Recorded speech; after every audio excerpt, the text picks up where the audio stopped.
So, hi, good afternoon. Kakatapos ko lang pagpakain sa mga alaga namin dalawa, nagkasakit yung isa kahapon bumigay na. So, ngayon ang may sakit is Clover at si Kala yung mga ampon namin. Kaya, kung kukumatanan niyo yung kalat ko, yun, dyan kanina. Ngayon pala ako magpapahinga, 5 o'clock na ng hapon. And, medyo matagal na ako yung naka-upload ng video, so ano ako ngayon. Ng video ko na yun, ano lang mo lang, yung mga personal, ano ko.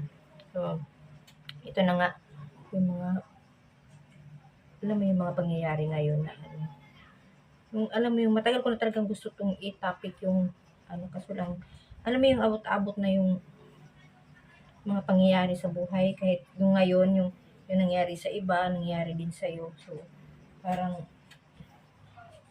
ano na parang kumbaga parang sa ano ay na-trigger din uli yung ano ko, yung gigil ko bang kasi alam mo yung pangyayaring ano, yung hindi ko alam kung aware o sino relate yung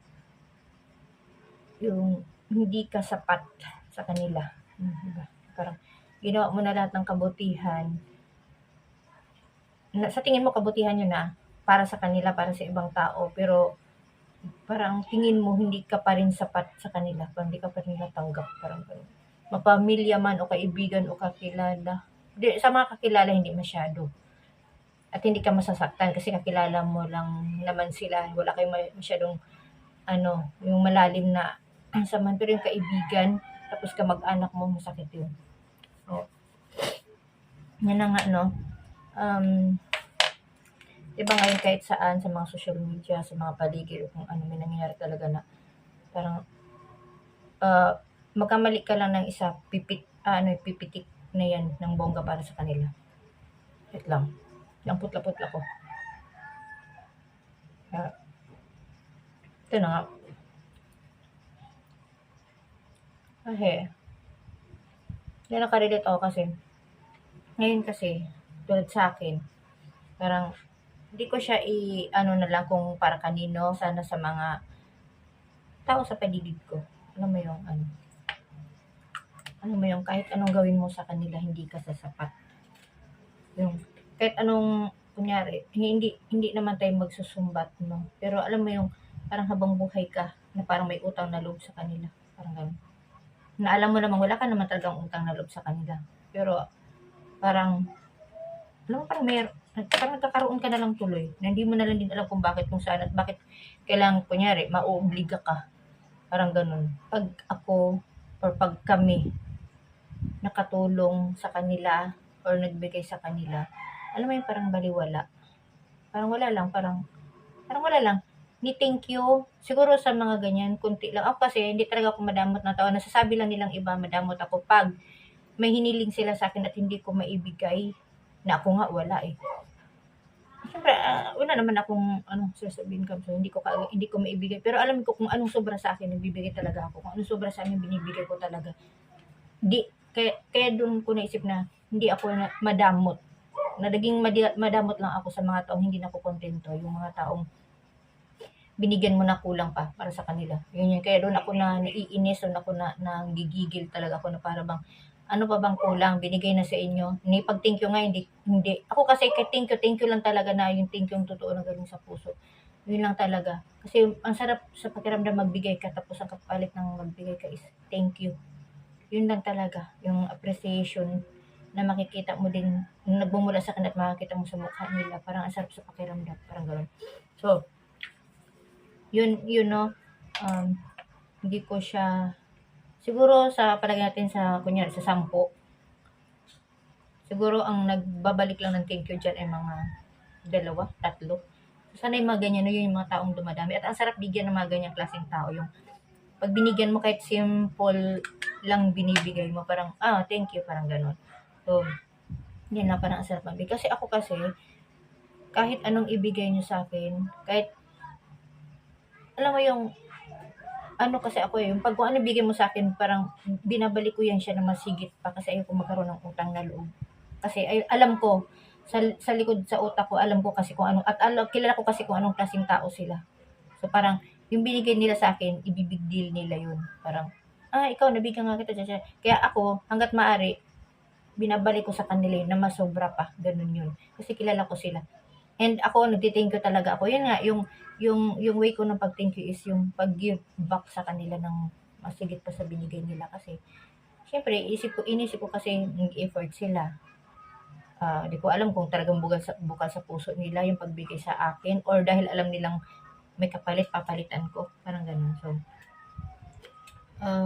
di ko rin alam no kung ako lang talaga to o talagang sama lang talaga ugali ko. Pero, ganun kasi yun. Yung parang, nahihiya kasi ako na wala akong maibibigay pabalik sa kanila. Sa akin, okay lang. Wala kayong ibigay sa akin pabalik. Kunyari, palayatin, bibigyan niyo ako ng ganitong bagay.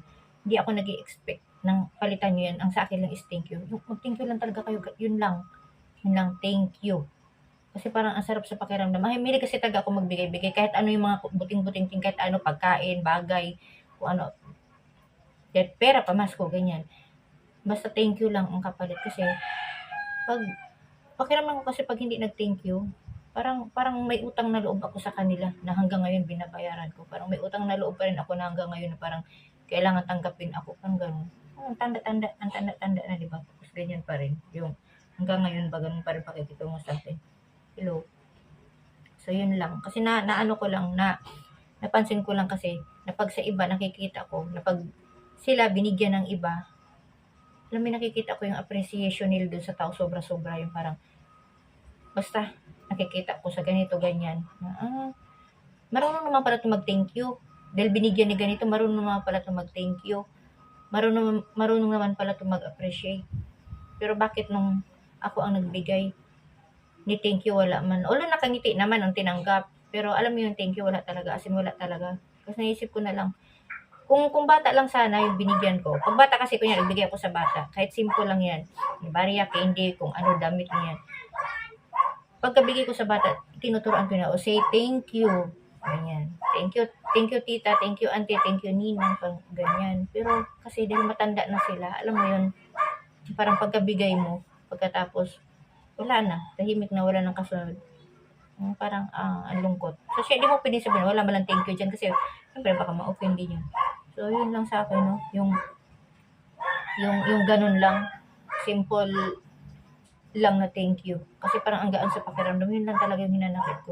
So, siguro pagdating ng parang marami pa akong talaga, as in, maikaklaro ko talaga kung ano yung kung saan nagmumula yung hugot ko. No?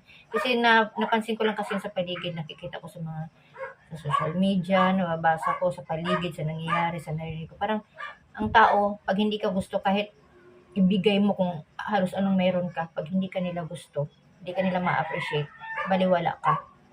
Ganun. Parang halos, hindi naman sa parang, basta ako kasi ganun ako yung, pag alam kong anong meron sa akin, na alam kong meron ako na kaya kong ibigay, binibigay ko. Ganun. Pero, ang masakit lang talaga, basta yun lang ang masakit. Yung pag sa iba na-appreciate, pero yung pag sa akin, sa amin, hindi. Parang gano'n. Masakit yun. So, ngayon na-realize ko na yung mga taong ganyan, and thankful na rin ako na ngayon, matagal ko naman na alam na gano'n sila, pero ngayon thankful na rin ako na parang natapos na yung ganung era kasi nakakalagpas na, parang nalagpasan ko na rin yung ganung mga ugali nila. Parang ganyan. Okay, para sa ating mga, wait lang, commercial muna ako. Lalagay ako nito kasi nagdadry yung kamay ko. Yan, sa panahon ngayon, ayan susulatan siya. Ano ko lang, masyado na siyang maligas kaso.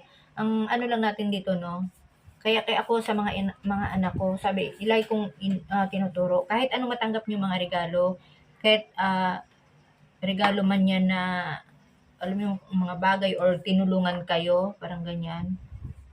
Kahit anong magawa sa inyo ng kapwa nyo, anong kaklase nyo, mga kaibigan nyo, mag-thank you lang kayo. Mag-thank you. Kung wala man kayong maibigay pabalik in return ba, thank you lang. A simple appreciation ng thank you, ng pagpapasalamat, yun, parang malaking ano na yun sa kanila, natuwa ka, masaya ka, ganun. Walang halong kaplastikan, na alam mo sa puso mo nagmumula yung pag-thank you. Yun lang talaga, yun lang naman, kasi ganoon naman talaga tayo mga Pinoy, di ba? At kahit sa ang lahi ng mundo, di ba? Lagi tayong thank you, ganyan. Di ba? Padaanin nga lang tayo, oh, thank you, mga ganyan tayo. Tapos yun pa yung nagbigay ka, hindi man lang marunong mag-thank you, pero pag iba ang nagbigay sa kanila, makikita mo, grabe yung pagti-thank you nila, akala mo kabanal-banalan. Alam mo yun, parang ang sakit sa dibdib na, Talaga ba namimili kayo ng pagte-thank-you-hang tao? So ano, bibili ako ng mga bagay na alam kong matutuwa kayo na mas higit niyo pang ikatutuwa dun sa binigay niyo. Kaya siguro feeling ko na dahil nasanay kayo sa ganyang style, nagbibigay na lang kayo ng hindi bukal sa loob kasi alam niyo yung ibibigay niyo, ang kapalit nun mas bongga pa. So, ah, ano na lang 'no, konsensya na lang talaga ninyo sa kapwa niyo na maganon. And siguro I'm sure talaga 'to, hindi lang sa akin niyo 'to ginagawa. Ginagawa niyo rin 'to sa ibang tao na mas tingin niyo mas mababa din sa inyo, gano'n 'yun. Pero 'pag tingin niyo yung taong nagbigay sa inyo na tingin niyong may pakinabang talaga kayo ng bongga, alam niyong yung taong nagbigay sa inyo parang alam niyong, mas dating pa ang ano na, alam mo yung mas basta mataas yung expectation niyo, gano'n kayo. So, sana hindi kayo namimili ng estado sa buhay kung dahil ang pagbibigay ay pantay-pantay lang, gano'n. Hindi man hindi kailangan maghingi ng kapalit. Ang kapalit lang naman ay isang ano lang, salitang salitang thank you, salamat, yun lang, salamat. Pero wala talaga. Tapos minsan ito pa, may insidente pa nagbigay ka na. Para sabihin pa, ito lang, hala. Tapos parang mapapaisip ka na, kukulangan pa pala 'to. Ano pa bang gusto? Oo, at lagi-lagi 'yan, at lagi-lagi 'yan na nakakaano, nakaka-offend. Nagsasabi pa, "Eto lang, ilang taon tayong hindi nagkita, ito lang." Na para bang, "Hello, may patago ka sa'kin tapos sisingilin mo ako pag ganito ng panahon." Na para bang 'di ba puwedeng mag-thank you ka na lang kasi naaalala kita? 'Di ba puwedeng mag-thank you ka kasi kung magkikita tayo sa tagal ng panahon ta's nag-effort ako na bigyan ka, 'di ba puwedeng mag-thank you ka na lang na gano'n na, "Oh, thank you, naalala mo ako," ganyan-ganyan. Hindi hindi yung sasagutin mo na, "Ano ba naman 'yan sa tagal ng panahon natin nagkita, ito lang." Ano ba 'yan, parang may patago ka. Ikaw nga wala kang binigay sa'kin, 'di ba? Sa tagal nga ng panahon na nagkita, wala kang binigay.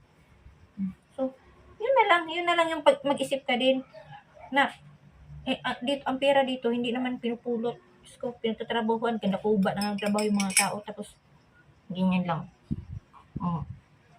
So, maging appreciative, no, sa mga kaibigan, kamag-anak, maging ano tayo sa mga bagay-bagay. Sa mga kakilala naman ako, wala talaga ako ano kasi alam niyo, naalala ko pala, may mga kaibigan ako na hindi yung kaibigan na ngayon lang nakilala, yung dati pa, way back pa high school life, elementary tsaka high school. May mga kaibigan talaga ako na di ko talaga alam na siguro naging mabuti talaga siguro ako sa kanila nung mga panahon na yun or siguro ngayon kasi wala namang ginawang masama sa kanila. Nakita din siguro ng mabuti. 'Di ba ang ano nga 'no, ang masakit yung mas na-appreciate ng ibang tao, ikaw, nakikita ng ibang tao na may mabuti kang puso sa loob mo pero 'pag sa kaibigan at ibang mong kamag-anak hindi nila nakikita yun, hindi nila na-appreciate yun. Tapos sila wait lang, hindi na nakikita kasi laging para sa kanila lagi kang kulang, parang gano'n. So, naalala ko pala nung na-ospital ako, yung as in matindi kong pagka-ospital, as in 50-50 ako. So, ikukuwento ko 'yan pagdating ng panahon 'no. Marami pa kasi akong mga bagay dun iki-clear, yung tungkol kung paano kami na-ospital ni baby. Kailangan ko aralin yun para 'pag kinuwento ko yung pagka-ospital ni baby, siyempre may mga medical term yun doon at ayaw kong magkamali. At masakit kasi para sa akin na hanggang ngayon parang nahirapan akong mag-ano doon sa nangyari sa amin ni baby. So, dito muna tayo sa ano tayo, utang na loob at pagpapasalamat at sa pagtulong, dito muna tayo 'no.